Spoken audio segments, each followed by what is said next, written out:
Vine's eyes glowed with the fury as she looked at the runes and ancient texts scattered across the stone ground. The same tomes that Norbert and Grimwick were supposed to be cleaning were lying limp and open.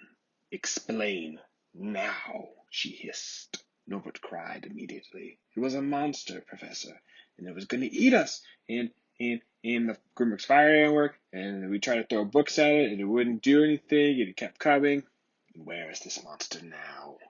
It ran away. It was so scary, Professor. It had stringy hair and scary eyes and scary. Professor Vine cast a spell to put Norbert in a bubble of light. Inside the bubble, he continued to cry and describe the creature, but no sound escaped the bubble. His eyes were so tightly squeezed, he didn't even notice. Vine turned on her heels and looked down at Grimwick. "Cat, explain. It is far too late in the evening for Mr. Soot's ramblings." Grimwick eyed her. "I think you know what it was. The little experiment you were running down here, Vine. That is Professor Vine to you, Cat. I don't like what you're implying." Grimwick puffed up his chest. "Norbert has been blundering around this world for a while now, but once he gets detention with you, things try to kill him." Her eyes narrowed on him. "Strange. I was thinking the same thing about you, Cat. Since you've become tethered to Mr. Soot, he seems to have found nothing but trouble. I fear you are the common thread here. Now what far-fetched monster tried to kill you this time?" Grimwick said. "It looked like a corpse with glowing eyes and floating hair. It was bound by chains, but I suspect it broke free from somewhere. Like your lab." Norbert stopped crying when he realized that he was trapped in some sort of bubble. A new form of panic was washing over his face. Vine waved her hands and the spell dispersed before he broke out into another round of tears. Norbert was calmer now. I think it was a zombie, Professor Vine." Vine rubbed her eyes. "Unlikely. Based off what you and the cat described, I believed it to be a ghost, and a weak one at that." Grimwick chimed in. "Aren't objects supposed to pass through ghosts? This monster seemed quite solid to me." "Yeah, and it ran away when we hit with one of the books," Norbert added. Vine didn't say anything for a moment. She looked like she was holding back the truth. Then she spoke. "It was most definitely a ghost. They often react how they would if they still had their bodies. So when you hit it with the book, it acted like it could feel it, but it didn't." She waved her hands, and all the books that were on the ground all floated off and began to circle around her. She inspected each of them before she parked them in their respective spots on the bookshelf.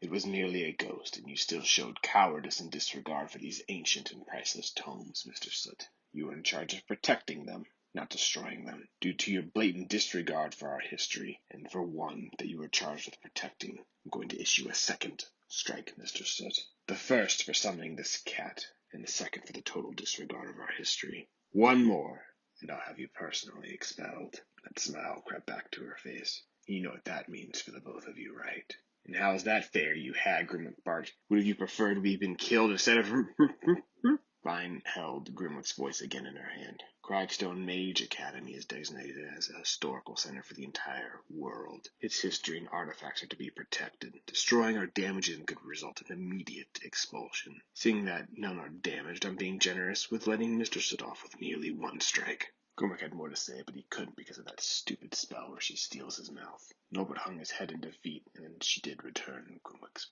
mouth after a moment. Grimwick continued to hold his tongue. Ghost or not, Vine was doing something. This creature played directly into her hands, and she was planning on something, and Grimwick didn't like it. "Now, come along. We wouldn't want the ghosts to get you before your classes tomorrow." Grimwick hardly slept that evening. Norbert cried in his bed until he eventually gave in to exhaustion, to which his annoying crying was replaced by his thunderous snores. Grimwick thought this child was too ignorant, sleeping and crying, and he should be fighting. Two strikes or not, Vine was hiding something, and Grimwick intended to find out what it was, but that'd have to wait. For the first class in the morning was Cauldron Basics with Professor Crinkle, which was essentially a class about putting a certain number of ingredients into a pot and stir. It was Norbert's best class and his favorite teacher. Still, his grade was just above passing, but Norbert didn't seem to notice he took that as a win, especially since Professor Crinkle seemed to give him pastries on the side. When morning came, Grimwick and Norbert dragged their feet to the first class, but another student stood in their way. No one ever talked to Norbert, and it startled both when someone tried to. She was also a first year. Grimwick recognized her from a few of the classes. She had deep blue hair that cascaded into two large pigtails. It was like she was standing in front of a waterfall. From what Grimwick had figured out, she was one of the top first-year mages. She always had a pack of students following her around, and she always seemed to be hanging out with those other popular kids. Arthur something, or rather. They seemed to be a couple even. If her nose wasn't always stuck up in the air, she could be proved to be a promising substitute for Norbert. But there was no gaggle of gawking students with her today. She was alone and standing in their path. "Hello, Norbert," she said. Hi, Penelope." Norbert fumbled for his words, but he was totally awake now. She looked down at the floor. "I just wanted to say I'm sorry." Norbert was confused. "For what?" "For your detention. It's not fair." Grimwick looked between the two, unsure of how this was related. "What do you mean?" Norbert asked. "Well, you got in a fight with Arthur, and it wasn't fair that you got detention, and he got off without so much as a warning." Fight. Norbert thought out loud. "Oh, you mean the cake thing in the cafeteria?" Penelope nodded her head. "It was so unfair, you didn't even start it. And of all the professors to land detention with, you had to get Vine? For all the things that Arthur does, he should be in your place, or at least serving some form of detention." Norbert said, It's okay. Vine said I deserved it. "And I don't think you do," she said. "And I'm sorry the way Arthur treats you. I asked him to leave you alone since then. But honestly, you look so tired all the time, I don't think you even notice when he does." Norbert wasn't quite sure what to say, so he didn't say anything. He just stared. Penelope nodded. "Well, I feel better now. Thanks for listening. We better get going to class, huh?" She began to walk away. "Well, Grimwick, that was nice," Norbert said with a smile. Grimwick just huffed. Nice for her. Unless I missed it, I don't think I heard her say that she talked to Vine for you. Plus, it sounds like everyone thinks you got detention for being a loser, not for summoning a demon. Still, it was nice to feel recognized, Norbert said. "Whatever you say, boy," Grimwick dragged. "Whatever you say."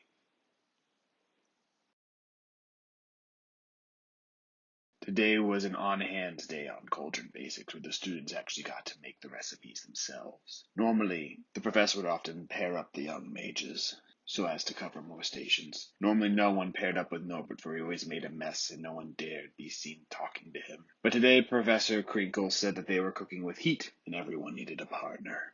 The excitement of talking to another student quickly wore off for Norbert, for when he got to the classroom he picked his usual spot in the back of the class and fell asleep. Which was probably why his two partners didn't protest when they were paired up with him. They wouldn't even have to speak to him. Professor Crinkle stood in front of the classroom and droned out instructions with her chipmunk pitch. Unlike Vine, who was slender as a skeleton, Crinkle was shaped like a pumpkin. She had large marshmallow cheeks and a tiny hat that seemed to be fixed to the side of her head. She looked as someone who should be in a bakery. She seemed very out of place in this grim and dark castle. Professor Crinkle randomly assigned partners, and to great discomfort, Penelope was assigned the same station as Norbert, probably because Crinkle thought Norbert might make a fire, and another mage known by Red was assigned to the table as well. From studying other potential hosts, Grimwick determined that Red wouldn't be as much of an improvement from Norbert. She either spent her class time sleeping, doodling, or staring out the windows, which Grimwick didn't know how she could even see, for she had crimson-colored hair with long bangs that hung over her eyes like a curtain. The only other time she seemed to speak was when someone called her by her birth name. She protested and say, "My name is Red with 2 D's. And then she would go on by her grandmother goes by Red with 1 D, and her newt goes by Little Red with 3 D's.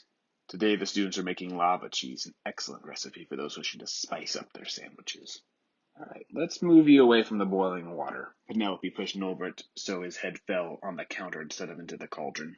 While Penelope was hard at work mirroring every move that Professor Crinkle did, their third partner, Red, was as much help as Norbert. As Norbert kept dozing in and out, she took the time to draw on the large canvas that was Norbert's hand. And while the students were busy making their cheese, Grimwick had another idea. From reading each of Norbert's textbooks a dozen times each, in the back of Cauldron Basics there was an advanced recipe for ghost fire chili. The scent itself was strong enough to make ghosts and zombies cry. That he could make some and keep it on hand next time that monster showed up, or at least be a fun prank on Norbert. Though the recipe was simple enough, Grimwick had trouble executing it. The stupid restraint the boy put on him forced him to act like a cat whenever besides him or Vine were looking at him. That means that he had to sit on all fours and couldn't use his hands. It was like the feeling that you get when you stand underneath a passing cloud's shadow. Under its shade you can feel cooler and relaxed. That told Grimwick that no one was looking at him and he was free to act as he wished. When the feeling of a blaring sun hit him, that meant someone was watching him. And the one that seemed to be staring at him was the girl with the long bangs. Grimwick gave her a few glances and bared his teeth at her. Every time he did, Red just waved her little fingers at him. He really needed to look away soon. Any minute his recipe would be finished. But the mop-headed girl didn't look away, and Grimwick noticed a spark in the oven, and then another. The ingredients were beginning to catch fire, and Grimwick did not go light with the ingredients. This was not good. Norbert, wake up. You should turn off the oven. This thing is going to explode. But Norbert was still fast asleep, and the red-headed girl just stared into light with the growing flame. She'd be no help. But her gaze was still towards Grimwick, so he could not stand up on the desk and smack Norbert on his oversized head. Grimwick began to yell profanities at Norbert. Professor Crinkle chimed in over the class. Can someone silence the cat? Honestly, there should not be a cat in the kitchen environment. Only Norbert and Vine could hear Grimwick speak. Everyone else just heard cat meows. He looked for the girl for help, but she was too transfixed on the impending disaster. Grimwick hated to grovel, but he walked over on all fours and began to tug at her robes. Oh, you did something you weren't supposed to, didn't you? She whispered. Her smile twisted. Then a small pop came from the oven. The class jumped, and Norbert reared up. The oven is on fire! Crinkle ran over. She waved her hands in the exact moment the oven door swung open, and an orange gas bellowed from the oven. Tear gas filled the room. It was too thick to see, and Grimwick's eyes watered profusely.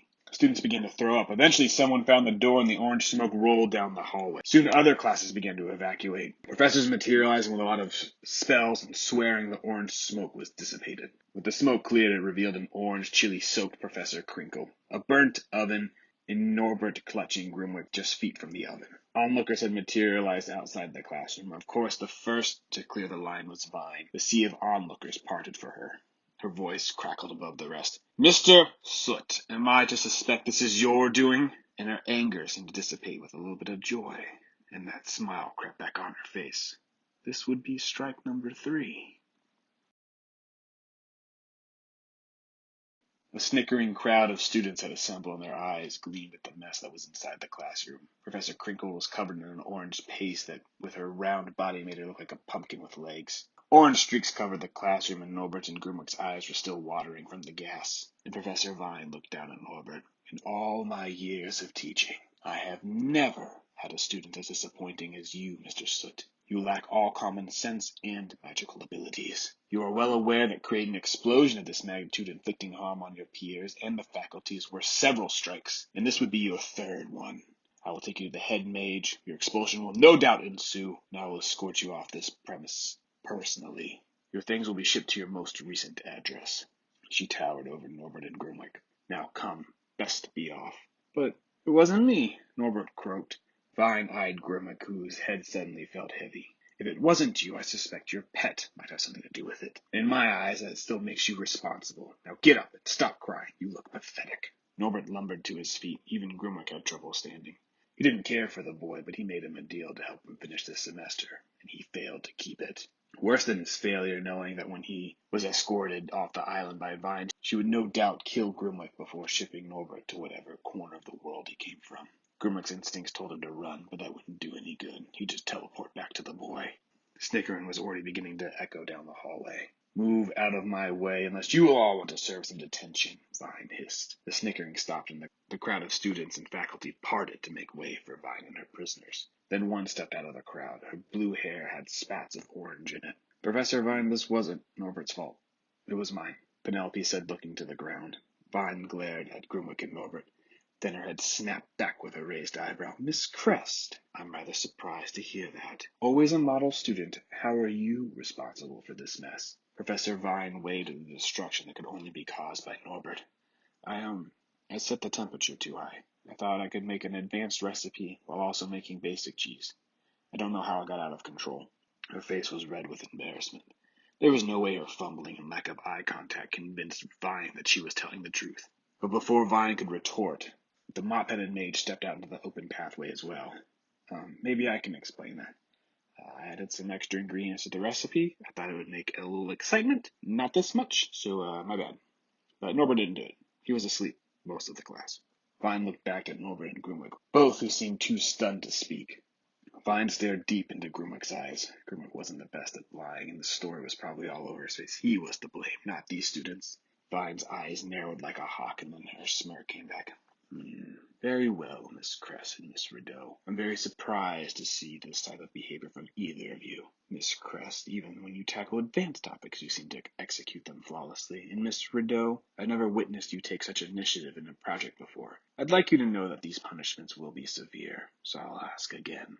Are you two responsible for this disaster? They both stared straight at the ground, but they nodded their heads. Vine straightened her hat. Very well. Professor Crinkle, I hope you don't mind if I issue this detention. Please do, Professor Vine. In all my years, I need to clean myself up. And she walked away. Very well. With that, you'll serve detention alongside Mr. Soot for the next 2 weeks. Every night. Weekends included. Be at my office promptly at 6:30. Perhaps you can have a later start time, but Mr. Soot walks slowly. They nodded. Thank you, Professor, they said in unison. Don't thank me yet. You'll both be given a strike on your record for this as well. But I suspect we won't have any more blemishes from you for a while. They both nodded their heads, not daring make eye contact. She turned back towards Norbert. It seems you can stay at Cragstone a little while longer, Mr. Soot. But I do suspect you are not innocent in this matter. You still have 2 strikes against you, and unlike Miss Crest and Miss Rideau, I don't have the confidence you'll stay off a 3rd strike for much longer. Norbert just quivered. Vine in a hushed tone looked towards Grimwick. I'm still keeping an eye on you, Cat. Then she twirled and addressed the gawking crowd of students and professors. Do you not all have classes to go to or lessons to teach? Now go before I sign the rest of you to join these delinquents in the crypts. Now move! With that, the crowd scattered. When they did, they were all gone and just left the 4 of them alone in the hallway. Norbert passed out from the stress. Red gave Grimwick a pat on the head. Grimwick tried to bite her hand. Penelope was shaking. The crypt? She danced us at the crypt, right? Penelope looked towards Red and the cat. She should have known by now that Vine keeps her word.